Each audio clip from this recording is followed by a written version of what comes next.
सर्वमंगलमांगल्ये शिवे सर्वार्थ साधिके शरण्ये त्र्यंबके गौरी नारायणी नमोस्तुते। आप समस्त देशवासियों को नवरात्रि की ढेर सारी शुभकामनाएं। नमस्कार। हरि ओम।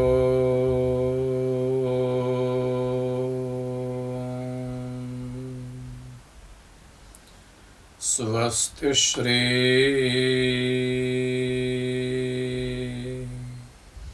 गणेशाय नमः। ओम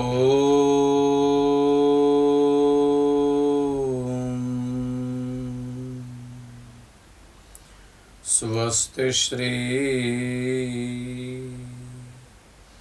सरस्वत्यै नमः।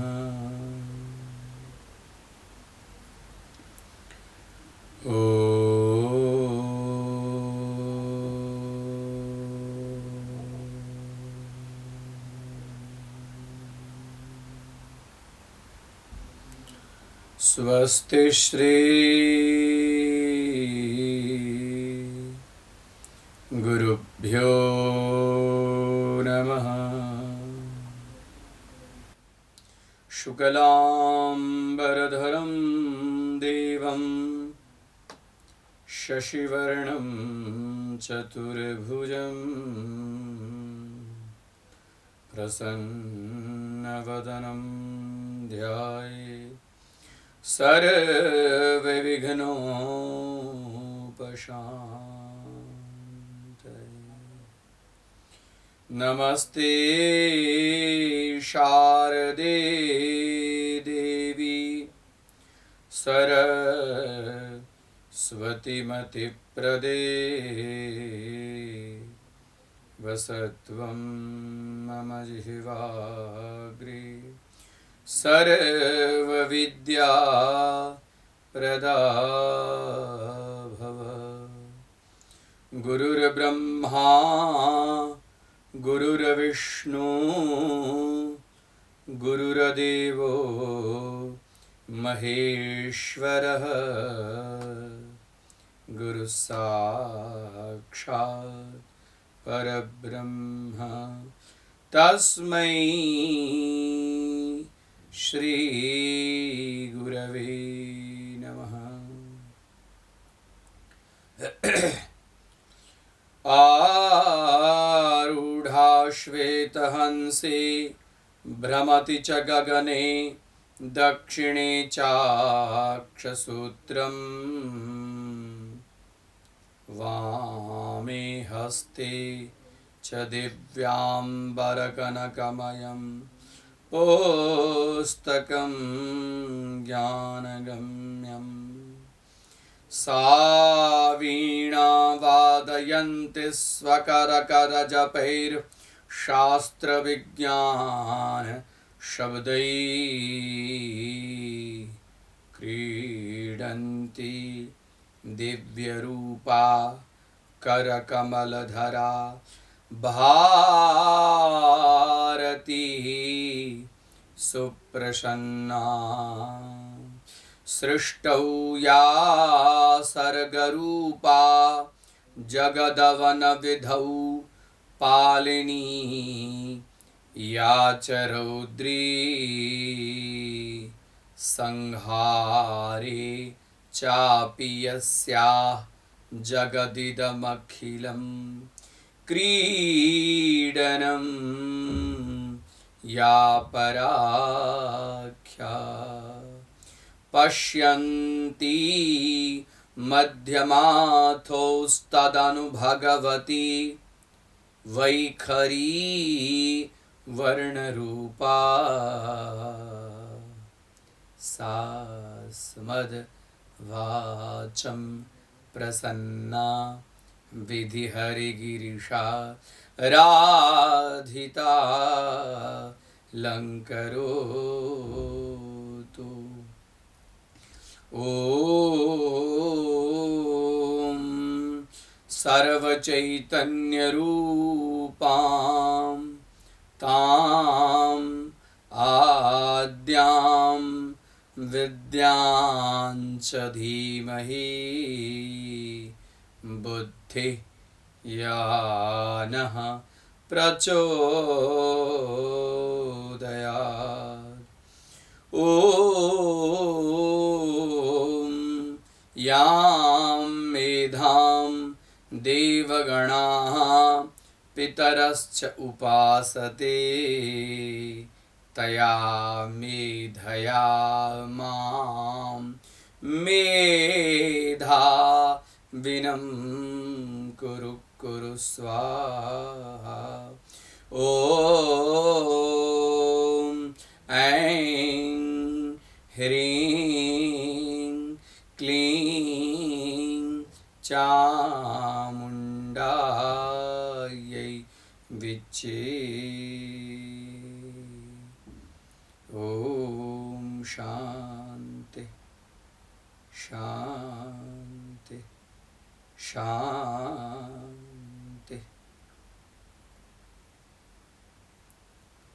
सर्वमङ्गलमाङ्गल्ये शिवे सर्वार्थसाधिके शरण्ये त्र्यंबके गौरी नारायणी नमोस्तुते। आदिशक्ति जगज्जननी जगदम्बिका पराम्बिका चरणकमले नतमस्तकं करोमि। हे जगज्जननी जगदम्बिका, जिनकी कृपा कटाक्ष के मात्र से संपूर्ण ब्रह्मांड की रचना, पालन और संहार जिनकी इच्छा मात्र से होती है, वो आदिशक्ति जगज्जननी जगदम्बिका समस्त जगत के अंदर में यत्स्यात् सर्वत्र सर्वदा, वह सब जगह और हमेशा सर्वदा विद्यमान रहती हैं। वो आदिशक्ति की कृपा समस्त जीवों पर, 84 लाख योनि में जितने जीव हैं, समस्त जीवों पर उनकी कृपा हमेशा बरसती रहती है। ऐसी है कृपाम्बिका, दयाम्बिका। हे मां, इस महामारी से समस्त जीवों की रक्षा करें, क्योंकि आपकी कृपा से यह महामारी कब कैसे दूर हो जाएगी यह कोई नहीं जानता। हे मां, आपने तो महिषासुर शुंभ निशुंभ रक्त बीज चंड मुंड धूम्रलोचन ऐसे भयंकर भयंकर राक्षसों से ही संपूर्ण सृष्टि की आपने रक्षा की है। हे मां, ये संपूर्ण जगत अभी कोरोना महामारी से बहुत त्रस्त है। आप इस महामारी से अपनी महामाया को प्रकट करके समस्त जीवों की रक्षा करें। आज नवरात्रि का चौथा दिन, प्रथमम शैलपुत्री च द्वितीयम ब्रह्मचारिणी तृतीयम चंद्रघंटेति कुष्मांडेति चतुर्थकम। हे कुष्मांडा, हे अष्टभुजा, हे जगज्जननी, कु अर्थात पृथ्वी, कुष्मांडः कु अर्थात पृथ्वी और अंडः ब्रह्मांडः, संपूर्ण ब्रह्मांड में अणु अणु और परमाणु में जो व्याप्त स्वरूपा कुष्मांडा है, जो बलिदान प्रिया है। हे भगवती, वह बलिदान को ग्रहण करके इस संसार को आदि व्याधि समस्त दुखों से रक्षण करो। हे मां, कुष्मांडा आदि व्याधि को नष्ट करने वाली है। नवरात्रि के चौथे दिन में मां कुष्मांडा की पूजा होती है, जो अष्टभुजा, हाथ में शंख, चक्र, त्रिशूल, खड्ग पाश धारण की हुई है, मंद मंद मुस्कान कर रही है, धवल स्वरूपहा धवल वस्त्र धारणी। हे माँ, ऐसी कुष्मांडा की पूजा करने मात्र से भी जीव समस्त रोग और समस्त शत्रु के ताप से तत्क्षण दूर हो जाता है। क्योंकि ये जो नवरात्रि है, ये नवरात्रि यमदंष्ट्रा है। ऐसे समय में देखिए, काल व्याल मुखग्रास त्रास निर्णाश हेतवे, श्रीमद देवी भागवत किसके लिए है? जो काल रूपी व्याल मतलब सर्प मुख खोल कर समस्त जीव को अपना ग्रसित अपना ग्रास बना रहा है, उस ग्रास से बाहर आने के लिए श्रीमद देवी भागवत का यदि इन नवरात्रि में श्रवण किया जाए तो जीव इस महामारी से तत्क्षण उबर जाता है। इसके लिए डिसेबल वेलफेयर ट्रस्ट के अंतर्गत यहाँ पर श्रीमद देवी भागवत का नवाहन कथा का आयोजन किया गया है। इस कथा के पीछे तात्पर्य यह है कि विश्व शांति। इस कथा की पीछे तात्पर्य है कि समस्त इस ये जो महामारी जो है, उस महामारी से समस्त जीव का रक्षण हो। इस कथा के जो आयोजक हैं उनको मैं हार्दिक अभिनंदन उनका करता हूँ, जो इन्होंने इस नवरात्रि के अंदर में देवी भागवतम नामम पुराणम परमोत्तमम, साधारण पुराण नहीं है, पुराणों में भी सर्वश्रेष्ठ पुराण है। उप पुराण में इसके जोड़ी में और कोई नहीं है, क्योंकि यह समस्त जगत जो है वह भगवती के क्रीड़ा स्वरूप है। हाँ, शक्ति क्रीड़ामयम जगत इदम जगतः शक्ति क्रीड़ामय स्वरूपः। यह संपूर्ण जगत जो है शक्ति क्रीड़ामय है।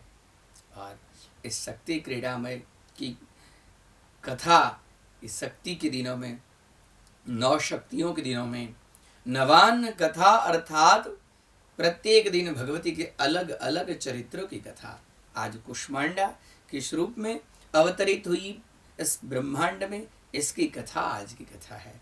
वही कुष्मांडा अष्टभुजा धारण करके कौशिका देवी के रूप में प्रकट हुई और उसी कौशिका देवी के एक शरीर में से एक छाया निकली और वो छाया काली के रूप में आ गई। उस काली की आज कथा है, उस महाकाली की आज कथा है। आज रक्त बीज के विनाश की कथा है, आज चंड मुंड के विनाश की कथा है, आज शुंभ निशुंभ के विनाश की कथा है। चंड मुंड संहारे शोणित बीज हरे। हाँ, चंड मुंड संहारे शोणित बीज हरे। उस शोणित बीज जिसको कहते हैं रक्त बीज, रक्त बिंदुर यदा भूमु पतत्यस्य शरीरतः समत्पतति में दीन्याम तत्प्रमाणस्तदाशुरः। देखिए, उस रक्त बीज का एक बीज यदि धरातल पर गिरता है तो उसके फलस्वरूप उसके ही जैसा, उसके ही समान बल पराक्रम रूप सब में उसके समान तुरंत ही उद्भव हो जाता है। ऐसे रक्त बीज को, ऐसे वरदान देने वाले को उनके चरण कोटि में कोटि कोटि प्रणाम, चरण कमल में कोटि कोटि वंदन। हाँ, ऐसे वरदान देने वाले समर्थ भी कौन? वर प्रदाता भगवान महादेव। महादेव की कृपा से उस रक्त बीज को ऐसा वरदान मिला। आइए, उसकी कथा बड़ी सुंदर, बड़ी अद्भुत कथा है। श्रीमद देवी भागवत के 4थे दिन की कथा। आप लोग महिषासुर की कथा सुने गत दिन, और अद्य दिन जो है वह शुंभ निशुंभ की कथा। शुंभ और निशुंभ, शुंभ बड़ा है और निशुंभ छोटा है। ये दोनों पाताल लोक में, क्योंकि असुरों का निवास जो है वो सुतल लोक में है। सुतल लोक, उन लोक के अंदर में इतने दिव्य शक्ति, और उस शक्ति के फलस्वरूप में उनकी इच्छा हुई कि सुतल लोक में तो हमारा आधिपत्य है, अब हम पृथ्वी लोक में जाएं। और पृथ्वी लोक में जाकर पुष्कर क्षेत्र में ब्रह्मा जी का जो स्थान है, वहाँ पर पुष्कर क्षेत्र में हम तप करें, मैं बार बार कहता हूं कि तप तो जप तो नास्ति पातकम, जप और तप से पातकता व्यक्ति का तुरंत नष्ट हो जाता है। इसका नाम ही है जप। जप तो नास्ति पातकम। हमारे गुरुदेव कहते थे, जपात सिद्धिर जपात सिद्धिर जपात सिद्धिर वरानने, हे वरम आननम श्रेष्ठ मुखवाली, हे महाकाली। जप से ही व्यक्ति की संसिद्धि होती है। व्यक्ति को यदि संसिद्धि की प्राप्ति करनी हो तो जप। इसके लिए जपात सिद्धिर जपात सिद्धिर जपात सिद्धिर वरानने, हाँ, और जपात सिद्धिर जपात सिद्धिर जपात सिद्धिर न संशयः। इसमें किसी प्रकार का संशय नहीं। इसके लिए ज और प अर्थात जन्मनाम पापम, जन्म जन्मांतरस्य पापम, जन्मदिन आरभ्य अद्य पर्यंतम पापम यस्य स्मरण मात्रेण नाशयति नष्टम भवति प्रशमनम भवति स एव जपः। जन्म जन्मांतर के पाप को जो नष्ट कर दे, जन्म से लेकर आज दिन अद्य पर्यंत, अभी तक का जो हमने अकर्तव्या कर्तव्य, अश्रोता अश्रोत, अवाच्या अवाच्य, अस्पर्शा अस्पर्श, अभक्षा अभक्ष, जो कुछ भी हमारे द्वारा कर्तव्या कर्तव्य हुआ है वह जप मात्र से नष्ट हो जाए। इसके लिए जप करना चाहिए। देखिए, जप के फलस्वरूप ये जितने असुर हुए कोई साधारण थे, देवता सब परास्त हो गए, देवता सब डरने लगे। इसके सामने कोई आने के लिए तैयार नहीं है। हाँ, कितना कितना बड़ा बल है इसके अंदर में।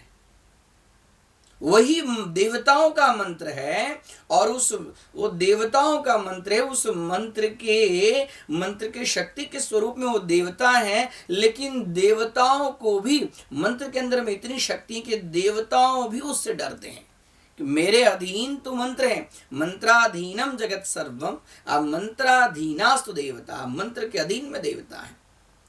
और वो इतना मंत्र श्रेयस्कर हो जाता है कि उस मंत्र के प्रभाव से देवता भी एकदम भयभीत कांपने लगते हैं कि ये मंत्र अब इसके पास में, इसके फलस्वरूप में अब मेरा यहाँ पर कुछ नहीं चलेगा।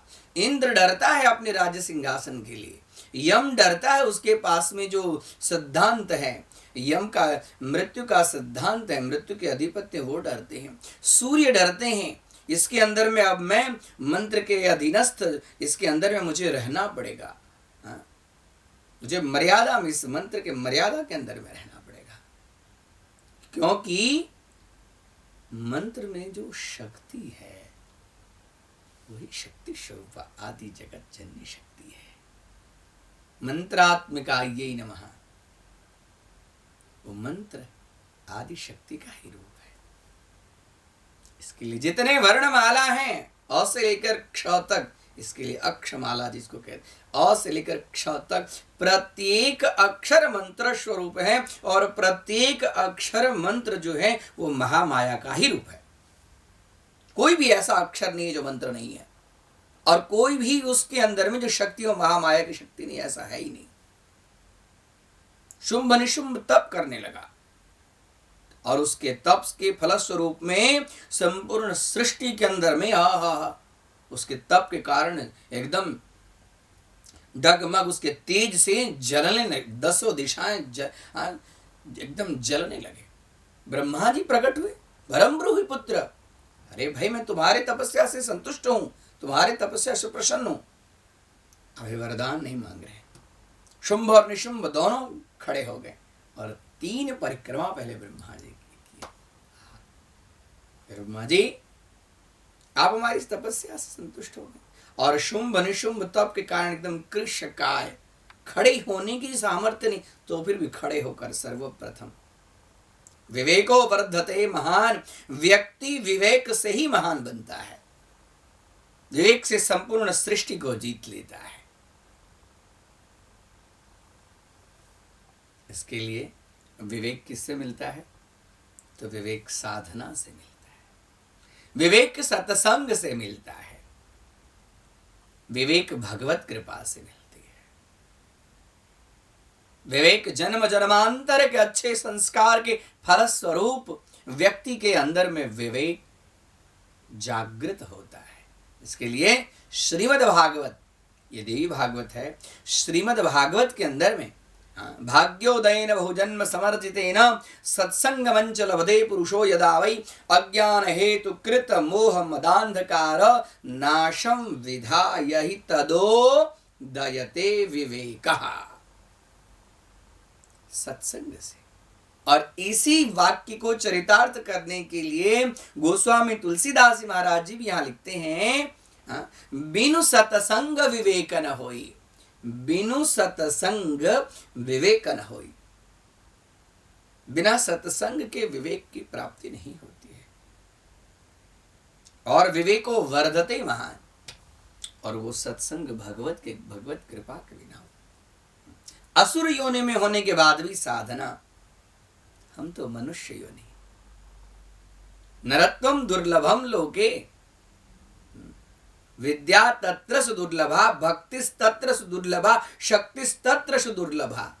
यह मनुष्य जीवन दुर्लभ है, इसके अंदर में भक्ति, इसके अंदर में विद्या, इसके अंदर में साधना, ये सब दुर्लभ है, साधारण नहीं है। और इसको यदि प्राप्त करता है तो व्यक्ति कोई भी चीज बाकी नहीं रहती है उससे। यम यम चिंतयते कामम तम तम प्राप्नोति निश्चितम। देखिए बड़े बड़े लोग जो हैं वो बड़ी ऊंचाई तक पहुंचे, इसके पीछे उनका एक साधना है, तप है, उनकी तपस्या है। शुंभ और निशुंभ परिक्रमा करने लगे। भगवान ब्रह्मन दंडवत, दंड के समान भूमि के ऊपर में ब्रह्मा जी और वरम ब्रूहि, वरम ब्रूहि। पुत्र वरदान मांगो, मैं तुम्हारे इस तपस्या से एकदम संतुष्ट हूं। हे पितामह, हे लोक पितामह, हे वेदज्ञ, आप हमारी इस तपस्या से प्रसन्न है। आप यदि मुझे वरदान देना चाहते तो एक ही वरदान दीजिए, और मैं दूसरा वरदान मांगने की इच्छा नहीं रखता। उस एक वरदान के लिए मैं इतने वर्षों से तप, हजारों वर्ष तक। कौन सा वरदान? अमरत्वम वरम देहि, अमरत्वम वरम देहि। ओ ब्रह्मा जी बोले भो भो, अरे रे रे रे, ये त्रिलोकी में किसी को ऐसा, जब देखो तब आप लोगों के अंदर में जितने आप दानव दैत्य कुल से आते हैं, एक ही अमरत्व अमरत्व। अरे अमरत्व कोई साधारण चीज है, अमरत्व ऐसे ही मिल जाता, किसी को नहीं मिला, आपको कैसे मिले? आप लोग जानते हैं तो फिर भी यही चीज, कितना भी भारी दुष्कर तपस्या आप कर लीजिए, लेकिन अमरत्व किसी को नहीं मिला। देवताओं को भी अमरत्व नहीं, नाम है उनका अमरत्व, लेकिन क्षिण्य पुण्य मृत्यु लोके विशन्ति। जब तक उनका पुण्य है तब तक वह है उस जगह पर विद्यमान है। जैसे पुण्य क्षीण होगा पुनः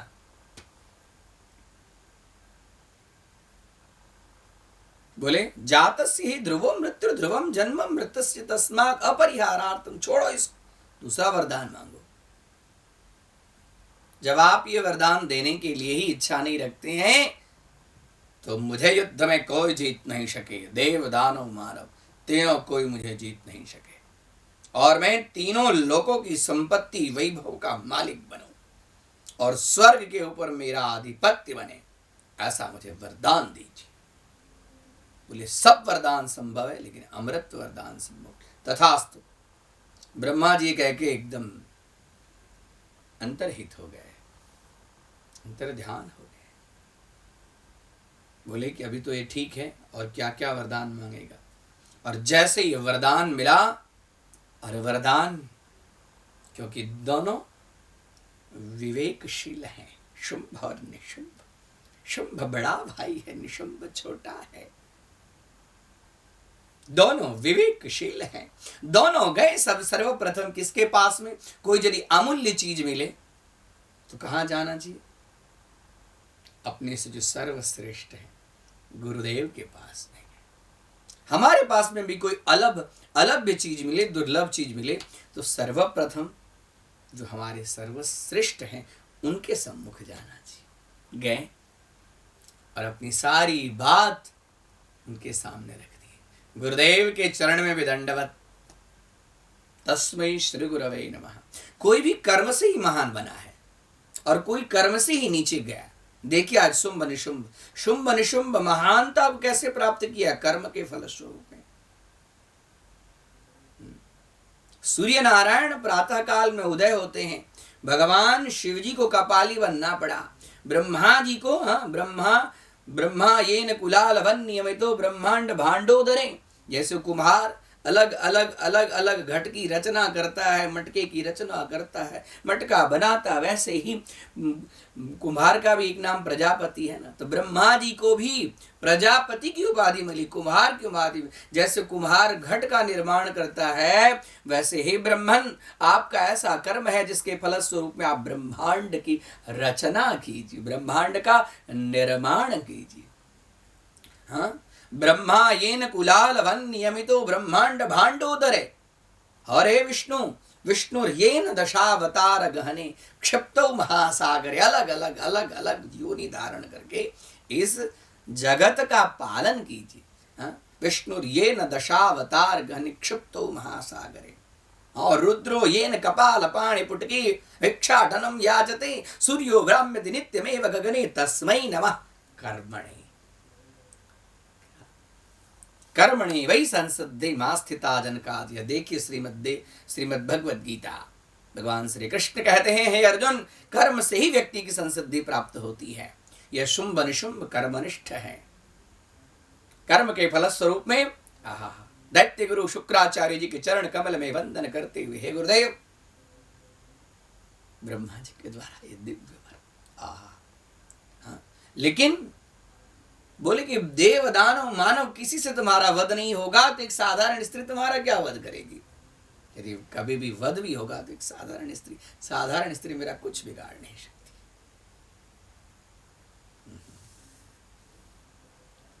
और इसके फलस्वरूप में शुक्राचार्य जी एकदम रत्न में मुकुट शुंभ के मस्तक पर रख, जाओ राज तिलक नहीं, राज तिलक कर दिए, जाओ जितने पृथ्वी के अंदर में जितने राजा हैं सभी को अपने वश में करो, और जहां जहां दसों दिशाओं में जितने दैत्य हैं सब दैत्यों को निमंत्रण भेज दो। आज से आप सभी का एकमात्र छत्र यदि है, एकमात्र सम्राट यदि है, तो उसका नाम है शुंभ।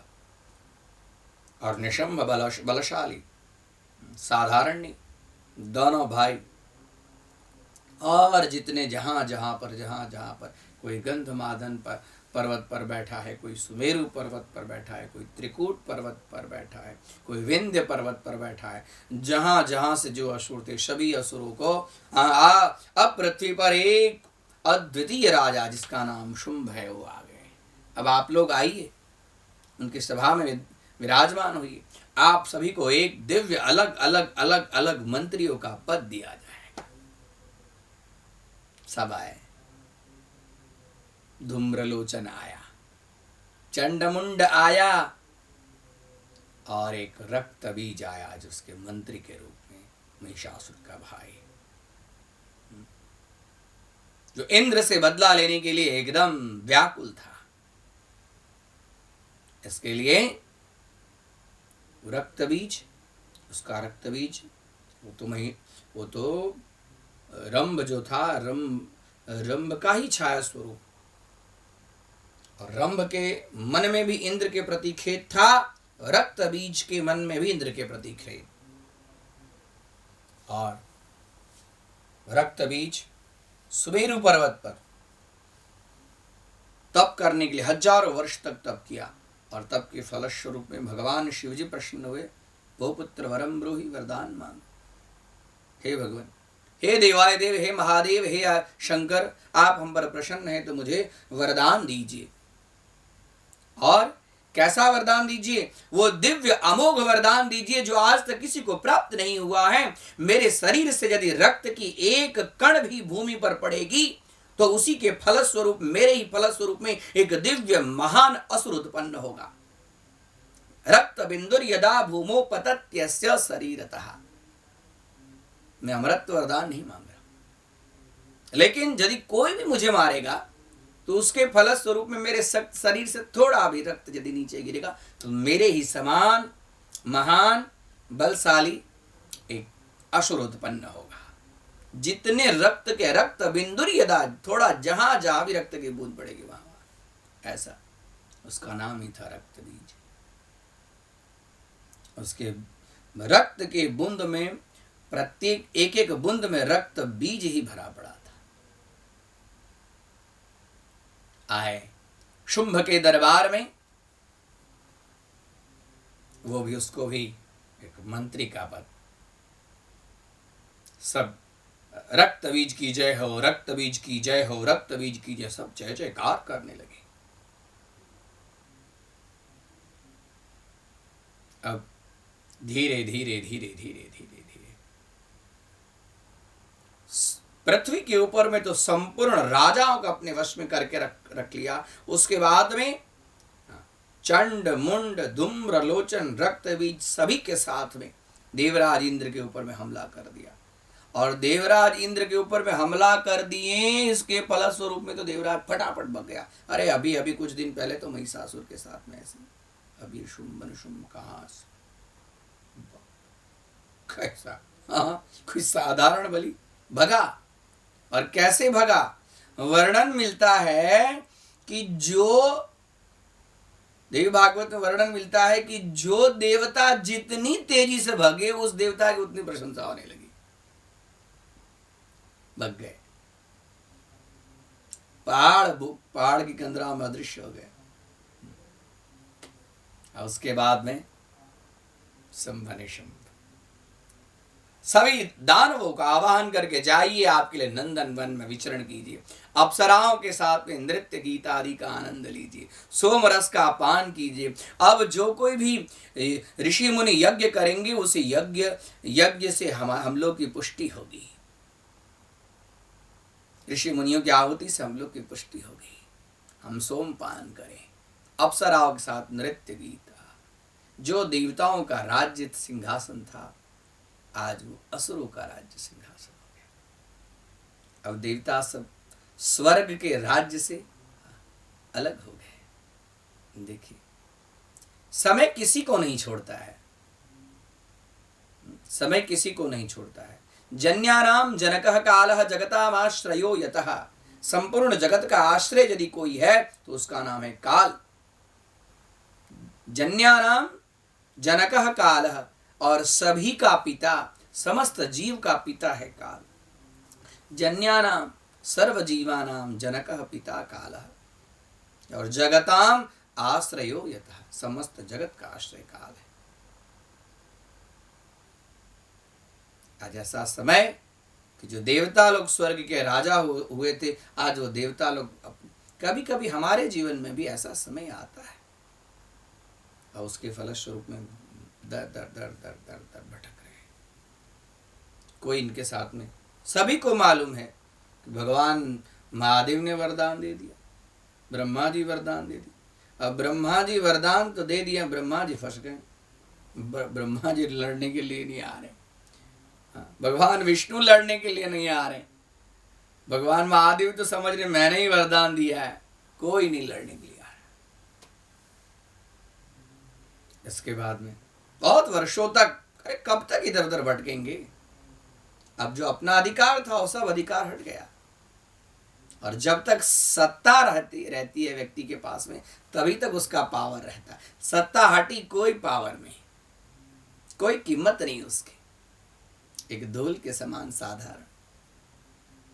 अब जो आज तक जिस जगह पर बैठे हुए उस जगह से हट गए, तो अब उनकी कोई कीमत नहीं, मन में तो लगेगा।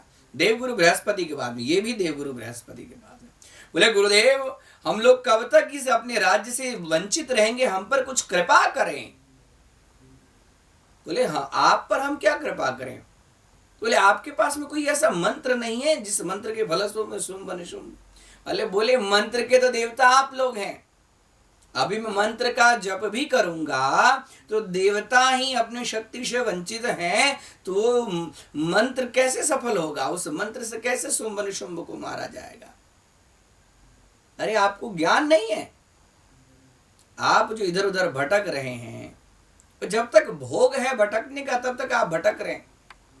याद है आप लोगों को, जब महिषासुर का जन्म हुआ था, माँ ने क्या कहा था, जब भी कोई भी इस तरह की विपत्ति कि हमारे भक्त पे आए, सृष्टि पर आए, तो हे देवता आप लोग मुझे एक बार खाली स्मरण करना।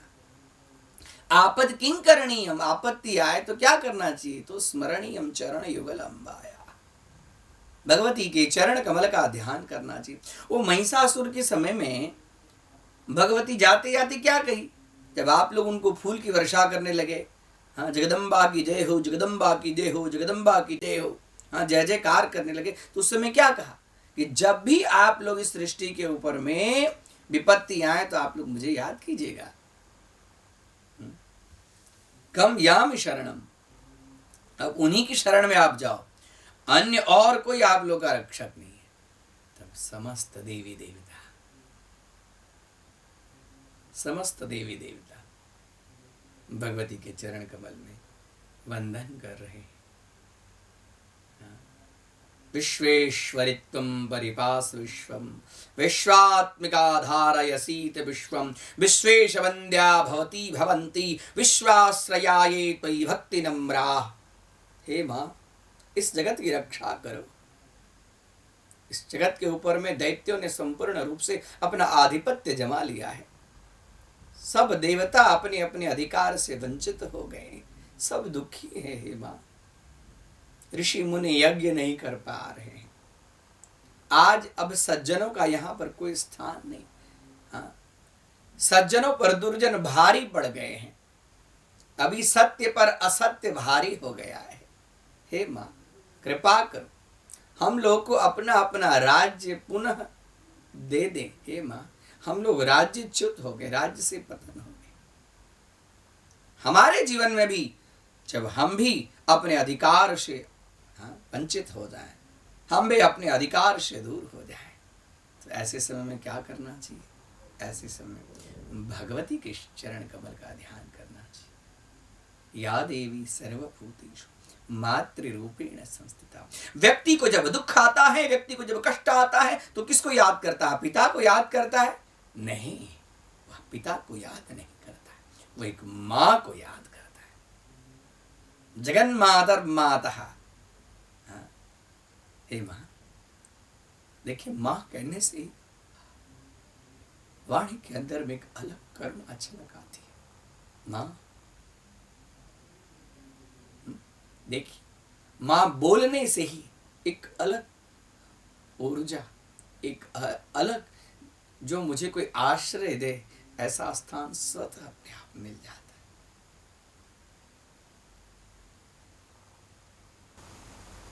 देवता सब माँ की प्रार्थना करते। माँ एक अलग दिव्य स्वरूप अष्टभुजा धारण करके,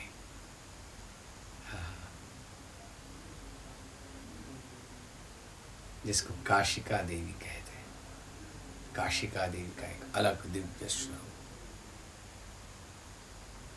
मंद मंद मुस्कान कर रही है, सिंह के ऊपर में विराजमान, महीम वस्त्र धारण की हुई है, तीसरा नेत्र दिव्य स्वरूप है, केस पास बिखरे हुए हैं। माँ के इस दिव्य रूप को देखकर सब मोहित हो गए। चिंता मत कर, बोले माँ हम लोग की रक्षा करे। अभी जो हमारा जो जगह था, उस जगह से हम लोग वंचित हो गए, हम अपने राज्य से वंचित हो गए। हे माँ, जो देवताओं की संपत्ति है वो आज असुर के हाथ में चली गई। चिंता, माँ के इस दिव्य शरीर से एक देवी बाहर निकल गई। माहेश्वरी वृषारूढ़ा त्रिशूल वरधारिणी, महाही वलया प्राप्ता चंद्र रेखा विभूषण, कौमारी शक्ति हस्ता चो मयूर वरवाहना, युद्धमभ्यायोदित्या अंबिका गुरुरूपिणी। एक रूप माहेश्वरी का बाहर निकला, और जैसे माहेश्वर काशिका देवी के शरीर से जैसे माहेश्वरी निकला, कि जो देवी थी, इस देवी का शक्ति क्षीण हो गया, कृष्ण वर्णा। वही कृष्ण वर्णा काली का रूप धारण, इधर माहेश्वरी, कालिका, अलग अलग देवियां सब भगवती के विभूति के रूप में, कहीं पर माहेश्वरी, कहीं पर वैष्णवी गारुड़ी, कहीं पर इंद्राणी, सब अलग, कहीं पर वाराही, कहीं पर ब्रह्माणी, सब अलग अलग अलग अलग शक्ति वहाँ के शरीर से बाहर, और वही फिर कृष्ण स्वरूपा काली के रूप में, और सुंदर शंख, और जोर से जैसे शंख बजाई माने, आगमार्थम तु देवाना, और शंख की ध्वनि से अब देवताओं का जैसे, शक्तियों का जैसे आगमन हो गया है, और राक्षस भयभीत होने लगे। इस शंख ध्वनि कहां से बोल रहे, कहां से आ, इसी साइड से, उत्तर की दिशा से आ रहा है। दूत को भेजे,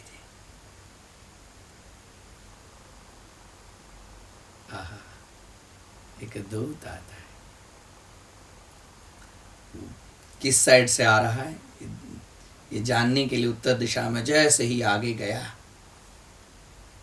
पर्वत पर हिमालय के तट में देखा एक शेर के ऊपर में आओ करोड़ों सूर्य के समान स्वर्ण सी कांति उनके शरीर से व्याप्त हो रही है, और मां मधुर मधुर संगीत, उस संगीत को सुनकर सब आकर्षित हो गए। वो दैत्य का जो दूत था वो आकर्षित हो गया।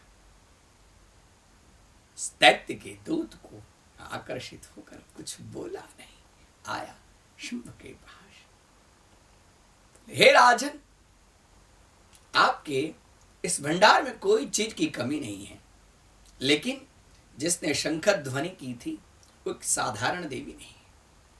त्रिलोकी में ऐसी सुंदरी आज तक मैंने नहीं देखी। उस सुंदरी को आप अपनी अर्धांगिनी बनाइए। यदि उस सुंदरी को आपने अर्धांगिनी नहीं बनाया तो आप अधूरे। सब कुछ हो, रत्न होने के बाद भी यदि स्त्री रत्न आपके पास नहीं है, सारे रत्न फीके। ऐसी सुंदरी देवी, और उसके वाणी में क्या मिठास है, वो जो गाती है सुनकर सब मोहित हो जाते। फिर एक दूत को फिर से भेजा अपने विवाह के प्रस्ताव के लिए शुंभ ने भगवती के पास।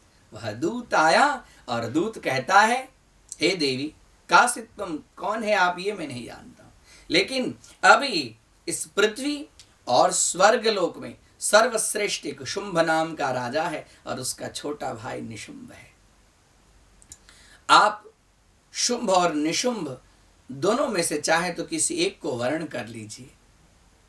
आपने ऐसे सुंदर व्यक्ति आज तक देखे नहीं होंगे। आप भी साधारण सुंदरी नहीं हैं, इसके लिए आपका वहीं पर स्थान है। आप जाकर उन दोनों में से किसी एक को वर्ण कर लीजिए, क्योंकि आप जो गा रही हैं इस गायन को सुनकर शुंभ मुग्ध हो गए हैं। इसके लिए उन्होंने मुझे भेजा है और जाकर मैं आपके विवाह के लिए मैं प्रस्ताव लेकर आया हूं। मां बोलती, अरे दुष्ट, मैं भी यही सोच रही हूं वर्षों से। एक बार मैं छोटी छोटी बाल्यावस्था में बच्चियों के साथ में खेलते खेलते एक बार मैंने हंसते हुए प्रतिज्ञा कर ली, सत्य मुक्तम त्वया नात्र मिथ्या किंचित प्रयोजितम। मैं सत्य बोल रही हूँ, मैं कोई झूठ नहीं बोल रही हूँ। हाँ, बच्चियों के साथ, अपनी सहेलियों के साथ में खेलते मैंने एक प्रतिज्ञा कर ली, यो माम जयति संग्रामे यो मे दर्पम व्यपोहति यो मे प्रतिबलोलोकी समय भर्ता भविष्यति। यो माम जयति संग्राम, जो मुझे संग्राम में जीत लेगा, जो मुझे युद्ध में परास्त कर देगा। यो माम दर्पम व्यपोहति, जो मेरे इस अभिमान को चूर चूर कर देगा। समय भरता, वही मेरा भरता हो सकता है। यदि शुंभ और निशुंभ को मुझसे विवाह करना है तो हे दूत, जाकर कह दो वो मुझे युद्ध में जीत ले, बस मैं तैयार हूं। भगवती के निकट में और अन्य देवी सब मुस्कुरा रहे थे, सब देख रहे थे। दूत गया, दूत जाकर शुंभ से ऐसा कहता है कि वो देवी इस तरह से बोल रही है। अरे बोले दूत, तुझे श्रृंगार रस का ज्ञान नहीं है, तू वहां वीर रस बांटने गया था। कामिनियों के सामने श्रृंगार रस ही बोलना चाहिए, कामिनी के सामने कभी भी वीर रस से प्रस्ताव नहीं देना। हे धूम्रलोचन, जाओ आप और मेरे बल के विषय में उनके सामने कहो, और यदि वो नहीं माने तो उसके केश पास को पकड़कर घसीटते हुए मेरे पास ले आओ। धूम्रलोचन जाता है। धूम्रलोचन जाने के बाद में वह बोलता है, हे देवी, आपके इस रूप को देखकर मैं भी मोहित हो गया हूं, लेकिन मेरे राजा शुंभ, आप चाहे तो उनके छोटे भाई से भी आप विवाह कर लें, क्योंकि दोनों भाई अद्वितीय स्वरूप में हैं, देखने में भी सुंदर है और समस्त पृथ्वी से लेकर स्वर्ग तक के एक छत्रपति सम्राट है। आप विवाह करके वहां पर बहुत प्रसन्न रहेंगे। बोले, अरे दुष्ट, मैं पहले ही कह चुकी हूं, यदि विवाह करना है तो मेरे साथ युद्ध कर। अरे बोले, अरे आपके साथ में कौन से युद्ध की बात आप कर रहे हैं? दुष्ट, मेरे साथ में तू छल न कर। हाँ, तो छद्म भाषा का व्यक्त कर रहा है, मैं सब जानती हूं। ये सब बात, श्रृंगार की बात छोड़कर वीर के भांति तू मेरे साथ युद्ध कर। बार बार बोले जा रहा है। भगवती भी उसके साथ में आलाप कर रही है। उसके बाद में कालिका से रहा नहीं जाता। बोली, दुष्ट, मैं बार बार कहती हूं कि ये श्रृंगार की वाणी छोड़कर युद्ध की भाषा व्यक्त कर। मां से रहा नहीं गया और कालिका मां ने एक त्रिशूल ऐसा धूम्रलोचन के वक्षस्थल में गाड़ दिया, पता नहीं चला, और अट्टहास करते हुए अपने खड्ग से हजारों सैनिकों का, किसी का हाथ, किसी का पांव, किसी का माथा, किसी का नाक, किसी का गाल, किसी का पेट, किसी का पीठ, जो सामने आए काली के खप्पड़ में आने के बाद कोई बचता है। हाहाकार मच गई। धूम्रलोचन वहीं पर निहत उसके प्राण नष्ट हो गए। यह देखकर जितने सैनिक थे सब शुंभ के पास में गए। शुंभ के पास में जाकर बोलते हैं, धूम्रलोचन कहाँ गया? सबकी स्थिति देखकर उसके बाद में रहा नहीं जाता है, चंडमुंड को भेजता है। चंडमुंड जा और उस देवी को पहले प्रेम की भाषा समझा, और यदि वो प्रेम की भाषा न समझे तो उसके साथ में युद्ध करके उसको परास्त। फिर उसके बाद में तो चंडमुंड संहारे। फिर युद्ध, बहुत सुंदर युद्ध का वर्णन देवी भागवत के अंदर में, समय के अभाव के कारण मैं आप लोगों को क्या कहूं। देवी भागवत की कथा तो सालों भर तक चलती रहे तो कम है, साधारण कथा नहीं। चंडमुंड के साथ में भगवती काशिका देवी, भगवती महाकाली, भगवती माहेश्वरी, भगवती वाराही का युद्ध होता है। वाराही दंष्ट से, हाँ, और ब्रह्माणी पास से, इंद्राणी अपने वज्र से चंडमुंड के साथ में युद्ध करती है, और वही कालिका चंडमुंड संहारे। हाँ, चंड और मुंड, तब से उसी आदि शक्ति महाकाली का नाम चामुंडा पड़ा। बोलिए चामुंडा मात की जय। चंडमुंड का जैसे वध हो गया, ये समाचार सुनकर शुंभ निशुंभ से रहा नहीं गया। निशुंभ युद्ध करने के लिए तत्पर हुआ। शुंभ ने कहा कि रुको, देखो अपने जो मंत्री जो साधारण नहीं है, रक्त बीज की एक भूमि, एक बिंद रक्त की एक बूंद भी यदि जमीन पर पड़े तो उसके समान ही महाबल पराक्रमशाली युद्ध असुर उत्पन्न हो जाता है। इसके रक्त बीज को जाने दो। रक्त बीज के साथ में भगवती का भयंकर युद्ध होता है। अब सर्वप्रथम तो माहेश्वरी के त्रिशूल के छेदन के कारण उसके रक्त जैसे जमीन पर पड़ते तो उसी के समान, और उसके बाद में फिर से रहा नहीं जाता है। वैष्णवी अपना चक्र प्रहार करती है, चक्र के फलस्वरूप करोड़ों रक्त बीज उत्पन्न हो जाते हैं। उसके बाद में इंद्राणी से रहा नहीं जाता, इंद्राणी वज्र का प्रहार करती है, उस वज्र के प्रहार के फलस्वरूप में भी अरबों खरबों रक्त बीज संपूर्ण में रक्त बीज के सिवा कुछ दिखाई नहीं पड़ता। अब माँ कह रही कि अब इन लोगों से ये माया नष्ट नहीं होगी, इसके लिए भगवती महाकाली ने अपना विशाल संपूर्ण ब्रह्मांड को निगल जाए ऐसा मुखाकृति बनाती है, और फिर चरवयंती चररणे तदुत्पन्नान महासुरान। जैसे हम आप चवाणे को, फरसाण को मिक्सचर को चबाते हैं और चरर चरर चरर चरर, ममरा को चबाते चरर चरर चरर चरर जैसे शब्द होता है, वैसे माँ बोली कि ये तो इसका तो जितना रक्त भी, इसका नाम है रक्त भी, जितना इसका रक्त बिंदु जमीन पे पड़ेगा उसी के जैसा महान बल पर आक्रमी उत्पन्न होगा। तो क्यों मैं इसके रक्त का एक भी बूंद नीचे गिरने दूं? जो कोई आए दोनों हाथों से माने अपने मुख में उस रक्त बीज को डालती गई और एकदम पेट में उसके अस्थि को चरर चरर चरर चरर चरर चरर करके चबा दी। पता नहीं कहीं पर दिखाई ही नहीं पड़ रहा कि करोड़ों की तादाद, करोड़ों की मात्रा में जो रक्त बीज था आज वो एक भी नहीं है। संपूर्ण जैसे कि लग रहा था, वो रण क्षेत्र लग रहा था कि लहूलुहान रक्त की नदी जैसे बह रही थी और कुछ दिखाई नहीं पड़ा। उसके बाद में निशुंभ आता है। निशुंभ से आदि शक्ति जगत जननी भगवती युद्ध करती है। सिंह के ऊपर में विद्यमान निशुंभ भी अलग अलग अपनी माया को प्रकट करता है और उस माया के फलस्वरूप में भगवती के बाण से सर्वप्रथम उसके सारथी को नष्ट करते हैं, रथ को नष्ट करते हैं। उसके बाद में जिस धनुष से बाण चलाता है उस धनुष को मारते हैं, उसके हाथ को काटते हैं और एक ऐसा दिव्य बाण चलाते हैं जिसके फलस्वरूप में शुंभ का मस्तक जो है धड़ से अलग हो जाता है। और जैसे यह सुनता है शुंभ, उससे रहा नहीं जाता है। जितनी अक्षोहिणी सेना थी सारी की सारी सेनाओं को लेकर युद्ध के लिए आ जाता है। माँ के साथ घमासान उस युद्ध को देखने के लिए, दिव्य ऐसा युद्ध आज तक हुआ नहीं था। सब जगह भूमंडल के अंदर में एकदम बादल घनघोर, एकदम मेघ जो है घनघोर रूप में आ गया। सब जगह पृथ्वी डगमग डगमग कह रही है और माँ सिंह के ऊपर में सवार होकर उससे धनुष बाण से युद्ध कर रही है। युद्ध करते करते कभी वो अपना अलग अलग रूप, मायावी का रूप, कभी गगन में, कभी आकाश पर, कभी अदृश्य होकर जैसे वो युद्ध करता है, एक बाण ऐसा चलाती है कि उसके सारे माया को नष्ट कर देती है। और जैसे उसकी माया को नष्ट की कि साधारण मनुष्य के भांति जमीन पर गिर पड़ता है, फिर सचेत होकर फिर उठता है, फिर हाथ में खड्ग लेता है, खड्ग के द्वारा माँ उससे युद्ध करती है। फिर उसके बाद में मुशल लेता है, मुशल के द्वारा युद्ध करती है और माँ एक थप्पड़ उसको मारती है। जैसे उसको थप्पड़ मारती है गोल घूमकर नीचे गिरता है, नीचे गिरने के बाद अचेत हो जाता है।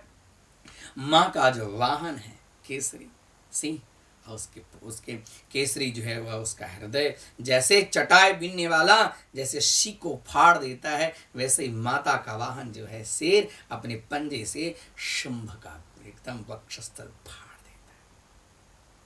इस तरह से देवताओं के द्वारा पुष्प की वर्षा होने लगी।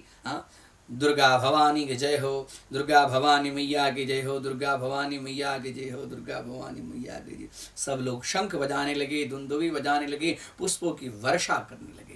इस तरह से आज के तीसरे दिन की जो एक कथा है शुंभ निशुंभ रक्त बीज चंड मुंड, संक्षिप्त में आप लोगों के सामने श्रीमद् देवी भागवत के चतुर्थ दिनात्मक जो आज की कथा है वो दिव्य कथा है। इसके श्रवण मात्र से व्यक्ति के सारे शत्रु नष्ट हो जाते हैं। इस कथा का फल है। हम भगवती से प्रार्थना करते हैं कि रोग भी एक प्रकार का शत्रु है, आदि व्याधि भी एक प्रकार का शत्रु है। वह व्याधि सदृश रोग, यह शत्रु इस भगवती के इस कथा के श्रवण मात्र से संपूर्ण संसार से यह रोग दूर हो, ऐसी प्रार्थना करते हुए आज की कथा जो चतुर्थ दिनात्मक कथा है, व्याधि विमुक्ति कथा है, शुंभ निशुंभ की कथा है, उस कथा को यहाँ पर विराम देते हैं। श्रीमद् देवी भागवत साधारण कथा नहीं है, ये सभी के सामने कथा कहने योग्य नहीं है। आगे बहुत सुंदर कथा है। कल जो शेष कथा है उस कथा का आरंभ करेंगे। अब समय हो रहा है। सभी भक्त गणों से हम करबद्ध निवेदन करते हैं, हाथ जोड़े और नवरात्रि के श्रीमद् देवी भागवत के पावन अवसर पर हाथ जोड़कर आदि शक्ति जगत जननी जगदम्बिका का ध्यान करें। ओम ऐं ह्रीं क्लीं चामुंडाय विच्चे। इस श्रीमद् आज चतुर्थ दिनात्मक श्रीमद् देवी भागवत कथा के अंदर में जिन जिन शब्दों का प्रयोग हुआ है उन शब्दों को सुंदर सुगंधित पुष्प की कल्पना करके उस पुष्प को दिव्य भव्य रमणीय मनोहर माला की कल्पना करके उस माला को आदि शक्ति जगत जननी कुष्मांडा के चरण कमल में अर्पण करते हुए विराम की मैं आज्ञा चाहता हूँ। हरि ओम। शांत शांत शांति। अम्बे भवानी मात की जय, शेरा वाली मैया की जय, पहाड़ा वाली मैया की जय, लाटा वाली मैया की जय, मेहरा वाली मैया की जय, श्रीमद् देवी भागवत महापुराण की जय, सद्गुरु भगवान की जय। ओम नमः पार्वती पते, हर हर महादेव।